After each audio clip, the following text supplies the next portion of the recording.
Hi everyone, नमस्ते। कैसे हो आप लोग? आई होप सभी अच्छे से होंगे। तो प्यारे बच्चों, अगर अभी तक इस चैनल को सब्सक्राइब नहीं किए हो तो प्लीज़ इस चैनल को सब्सक्राइब करें और अपने दोस्तों के बीच फटाफट शेयर कर दो। आओ क्वेश्चन नंबर 1 पे बात करें। आज का सेशन बहुत ही इम्पोर्टेंट होने वाला है। आज हम लोग पूरा ऑप्टिक्स का वीवीआई ऑब्जेक्टिव अटेम्प्ट करेंगे और इनके बाद हम आपको 2 सेट और लाने वाले हैं जो काफ़ी इम्पोर्टेंट होगा। क्वेश्चन नंबर 1 क्या कहा जा रहा है, ध्यान से सुने।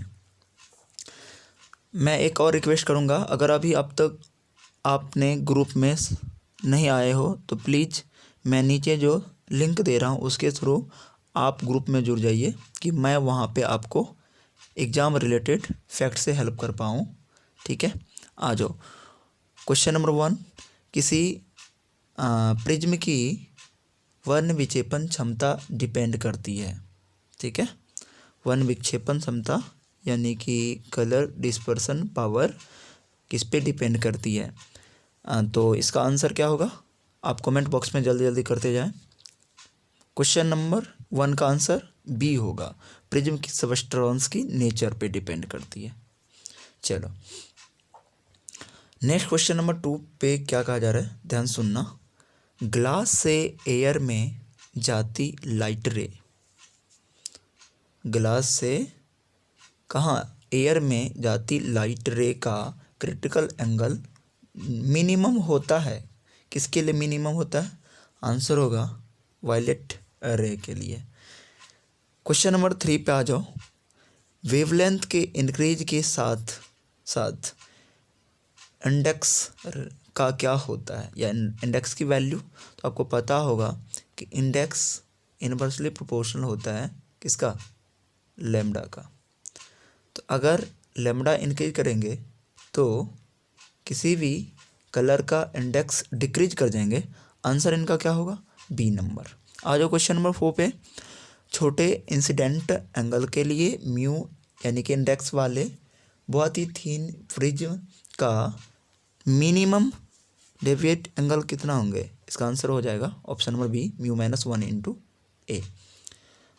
ये सभी प्रश्न आप जानते होंगे, लेकिन आपको मैं ये रिवीजन करवा रहा हूँ, इसीलिए ज़्यादा डिस्कस नहीं करूँगा क्योंकि आपका एग्ज़ाम बहुत करीब है और आपकी तैयारी अगर बहुत अच्छा है तो मुझे बताने से पूर्व आप बता दिए होंगे।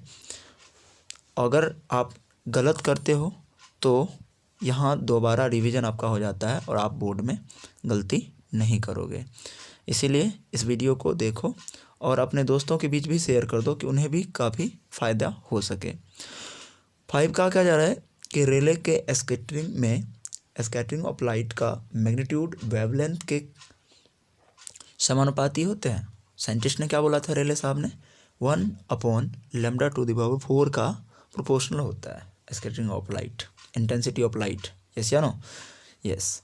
एंड क्वेश्चन नंबर 6 पे आ जाओ। रेनबो का जो फॉर्मेशन होती है वो किस काउज पर के कारण होती है? तो इसका होगा वर्ण विक्षेपण। ठीक है,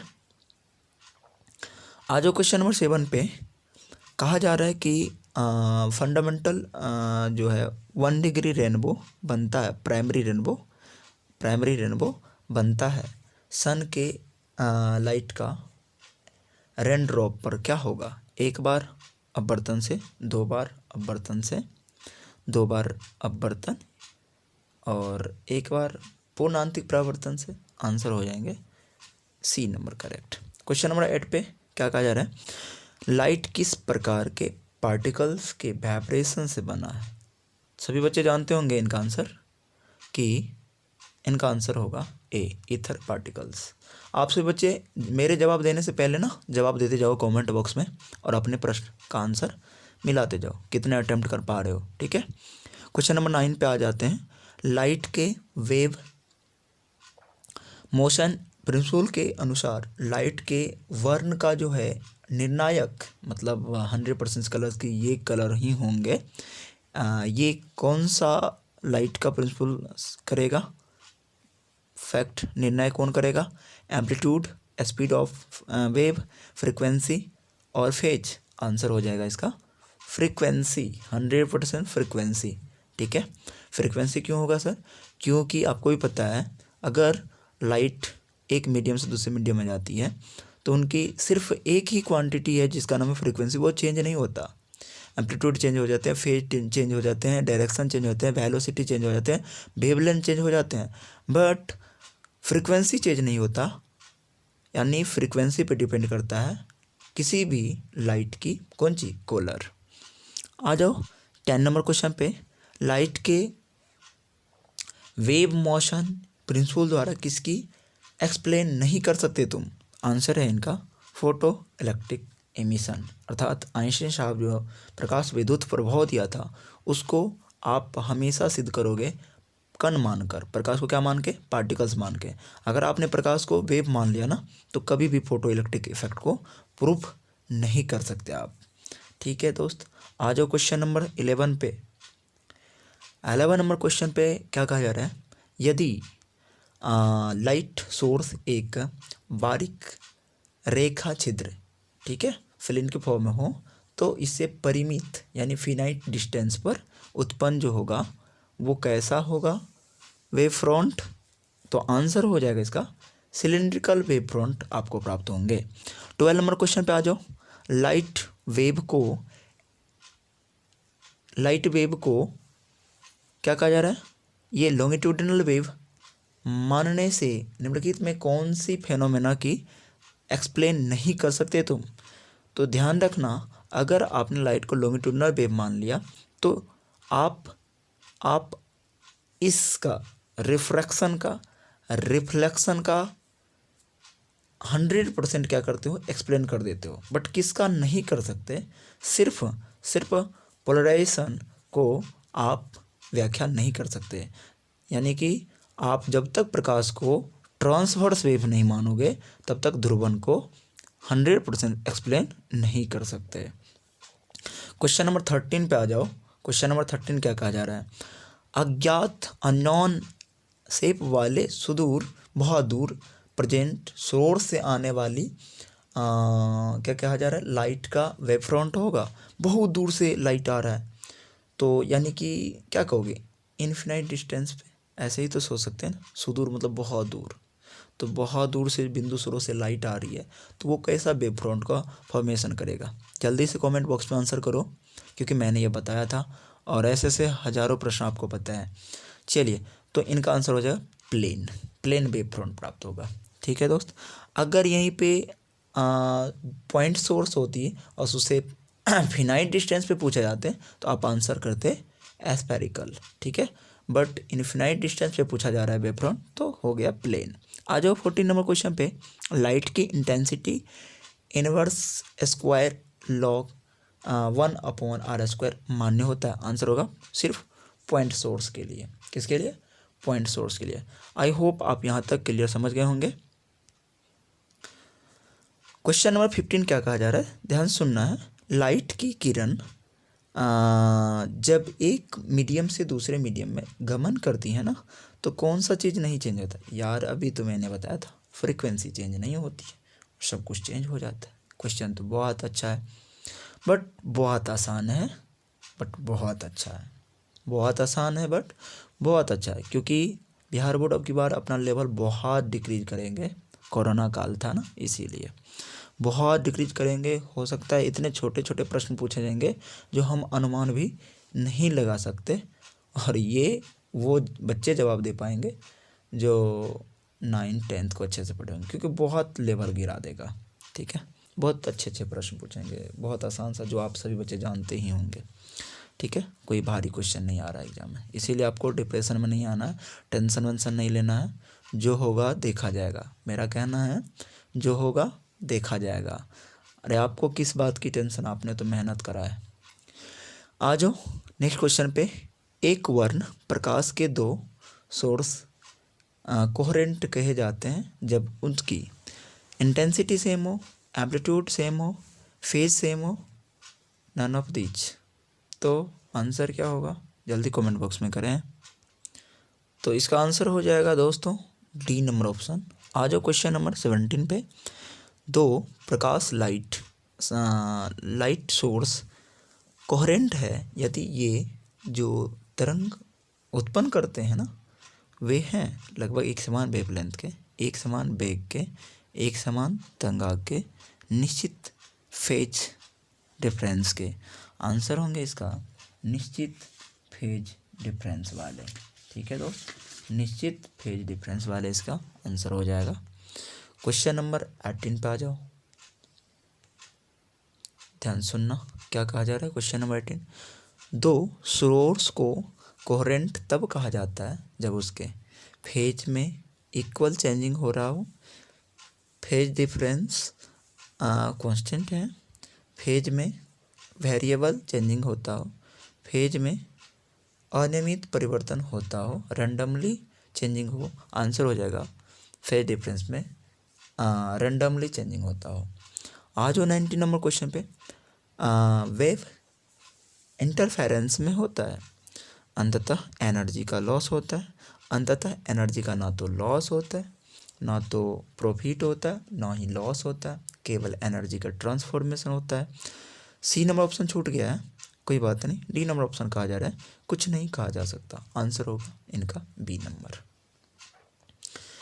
नेक्स्ट क्वेश्चन नंबर पे आ जाओ, 20 नंबर क्वेश्चन पे क्या कहा जा रहा है, ध्यान सुनना। लाइट का इंटरफेरेंस कब संभव है, पॉसिबल कब है? दो फ्री सोर्स लाइट सोर्स द्वारा, किसी मोमबत्ती और बल्ब द्वारा, केवल एक ही मूल सोर्स से प्राप्त समान वेवलेंथ के दो तरंग द्वारा, तो स्वतंत्र तरंग के लिए विन विन तरंगदैर्घ्य द्वारा। आंसर क्या होगा, आप कमेंट बॉक्स में करें आंसर इसका, जल्दी से जवाब दें क्या होगा इसका आंसर। तो आंसर हो जाएगा इसका बी नंबर ऑप्शन। आ जाओ 21 में, यंग के इंटरफेरेंस एक्सपेरिमेंट में यदि दो छिद्र के सामने दो भिन्न सोडियम लाइट रखे जाएं तो फ्रिंज इंटरफेरेंस फ्रिंज की प्राप्ति होती है, प्राप्ति नहीं होती है, प्राप्ति होगी भी और नहीं भी होगी, इनमें से कोई नहीं। ऑप्शन नंबर बी करेक्ट हो जाएगा इसका। आ जाओ नेक्स्ट क्वेश्चन पे 22 पे। बोर नहीं होना है, ये सब प्रश्न नहीं पूछे जाएंगे, टेंशन मत लीजिए। ठीक है, अब सेट में आ रहा है तो ऐसा तो नहीं बतावेंगे। ठीक है, बट क्वेश्चन को देख के जाना है। यंग के दुई स्लिट एक्सपेरिमेंट में रचनात्मक व्यतिकरण उत्पन्न करने वाली वेव के पथांतर का मान नहीं होता है। ये क्वेश्चन बहुत इंपॉर्टेंट है। ठीक है, तो पथांतर का मान कौन सा चीज़ नहीं होता है? 2n+1 λ/2 नहीं होता है, इसका आंसर होगा। तो ये क्वेश्चन आप अच्छे से देख के जाओगे। ठीक है, चलो आ जाओ क्वेश्चन 23 पे। यंग के एक्सपेरिमेंट में यदि लाइट का वेवलेंथ लैम्डा को लैम्डा दुगुना कर दोगे तो फ्रिंज की चौड़ाई तो वो भी दुगुना हो जाएगा, क्योंकि ये कंडीशन तो आपको याद ही है, पक्का याद ही होगा। आ जाओ क्वेश्चन नंबर 24 पे। लाइट के जो है इंटरफेरेंस संपोषी व्यतिकरण में किसी बिंदु पर प्रकाश तरंग की कला में अंतर होना चाहिए।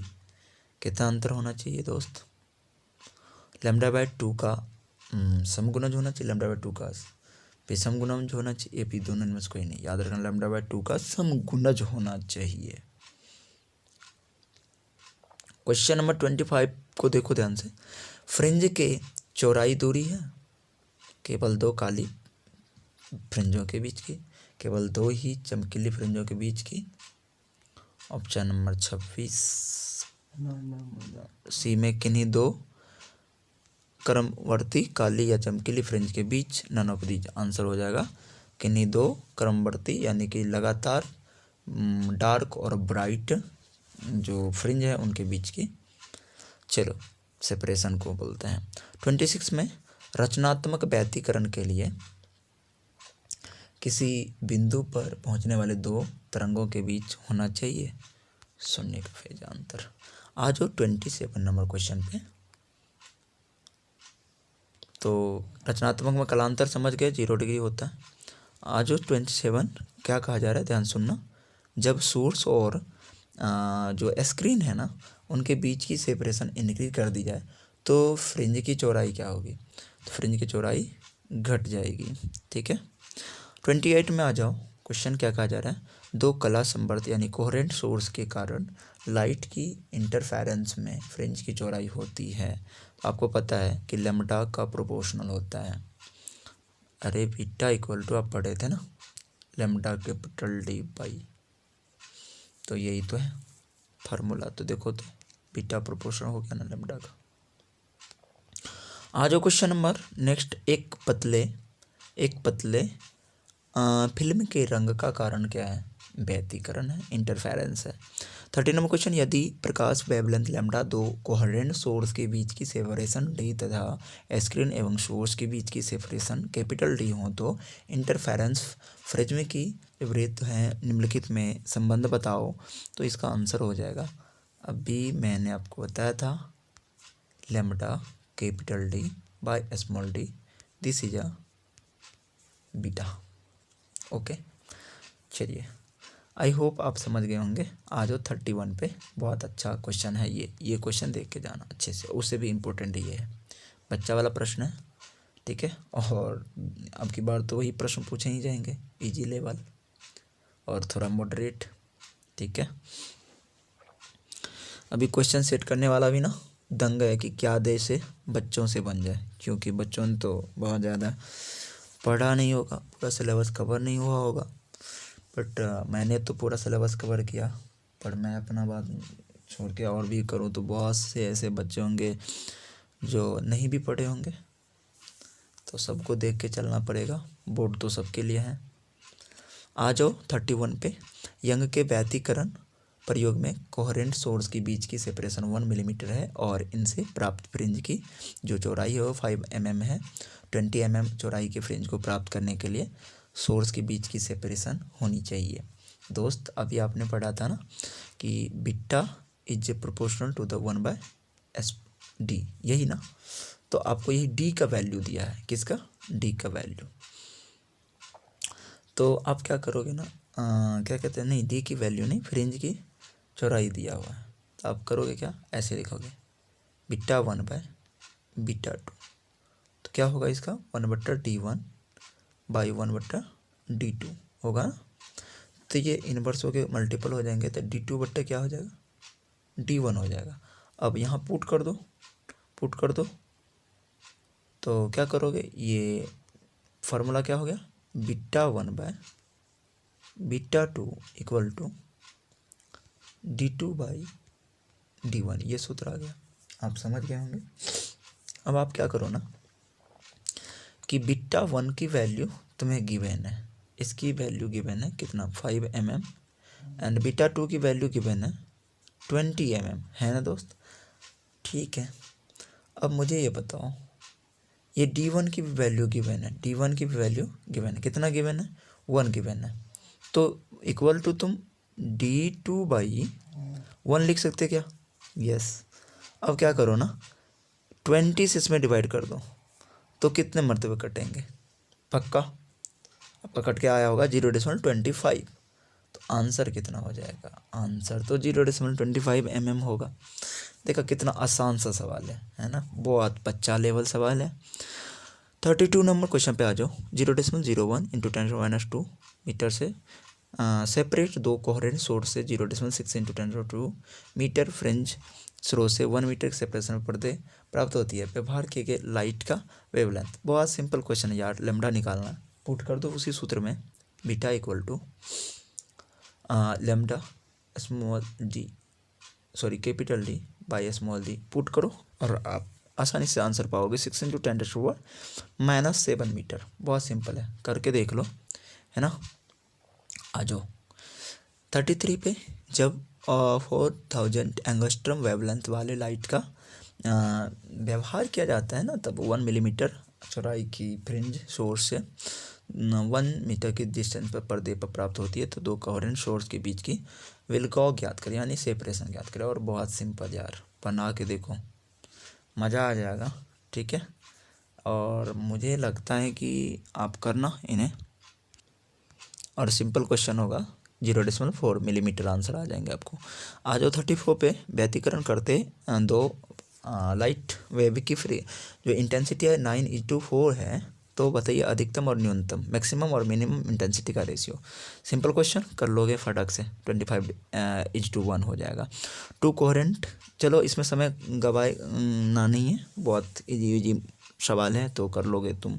दो कोहेरेंट एक वन्य प्रकाशपुंज जिसकी इंटेंसिटी 1:4 है, तो एक दूसरे पर अध्यारोपित है, महत्तम और न्यूनतम इंटेंसिटी का अनुपात, वही सेम टू सेम सवाल, बहुत आसान सा, 9:1 हो जाएगा। आ जाओ नेक्स्ट क्वेश्चन पे आ जाते अपना 36 पे। क्या कहा जा रहा है, ध्यान सुनना। समपोषी व्यतिकरण के लिए तरंगों का पथांतर होना चाहिए, तो क्या चाहिए, लैम्डा का गुणज, पूर्ण गुणज होना चाहिए। आ जाओ नेक्स्ट क्वेश्चन पे। निम्नलिखित में कौन सबसे उत्तम एकवन प्रकाश का स्रोत है। आसान क्वेश्चन, लेसर किरण। आ जाओ 38 पे। यंग के द्वि छिद्र प्रयोग में स्लिट की चौड़ाई इतना है और पर्दे की सेपरेशन 1 मीटर। यदि प्रकाश का वेवलेंथ 6000 एंगस्ट्रॉम होना तो फ्रिंज की चौड़ाई निकाल लो। तो आसानी से निकाल सकते हो आप, निकालो तो, और आप निकाल लिए होंगे, आंसर आया होगा आपको 0.6 नैनोमीटर। Simple question.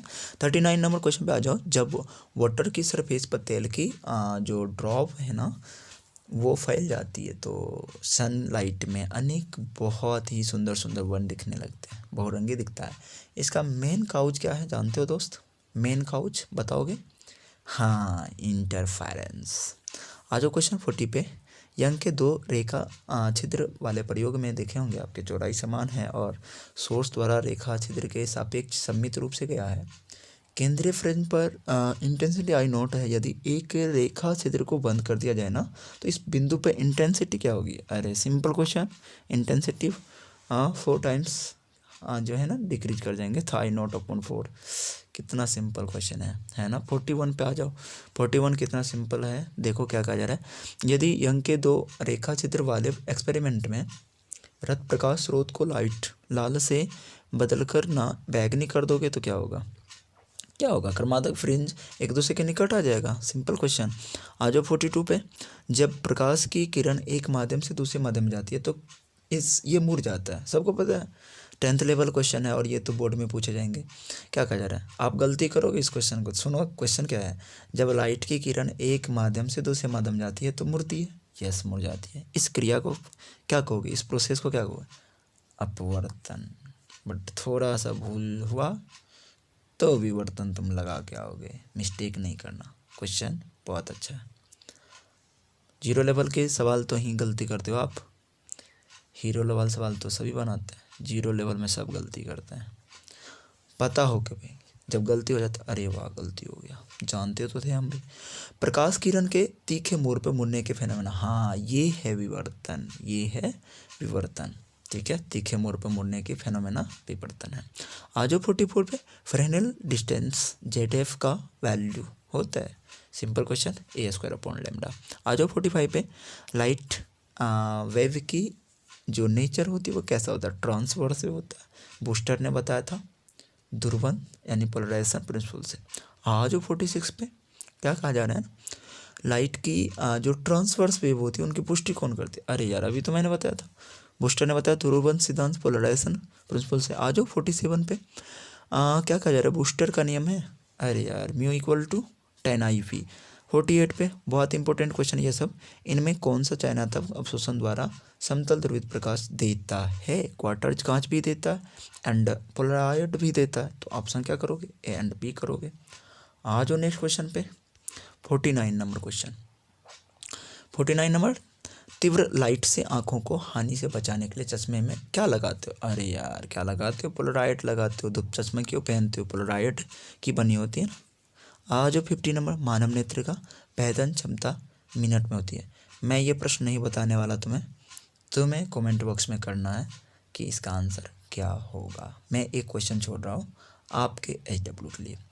ओके दोस्त, तो आप सभी बच्चे ये पूरा वीडियो देख लिए, कम से कम अभी भी अगर अच्छा लगा हो तो लाइक करो और अपने दोस्तों के बीच शेयर करो कि मेरा भी मनोबल बढ़े और मैं बहुत जल्द आपके बीच वो वीडियो भी लाऊं जो सेट 2 है और 3 है। सेट नंबर 1 ऑलरेडी अपलोड है लगभग 15 दिन पहले, आप उसे जाके देख लो, ठीक है। 2 सेट और मेरे पास है होल फिजिक्स का, ठीक है, वो सेट भी मैं अपलोड कर दूंगा, ठीक है। बस आप सभी बच्चों का थोड़ा सा कोऑपरेट चाहिए मुझे इस चैनल को आगे बढ़ाने में। ओके।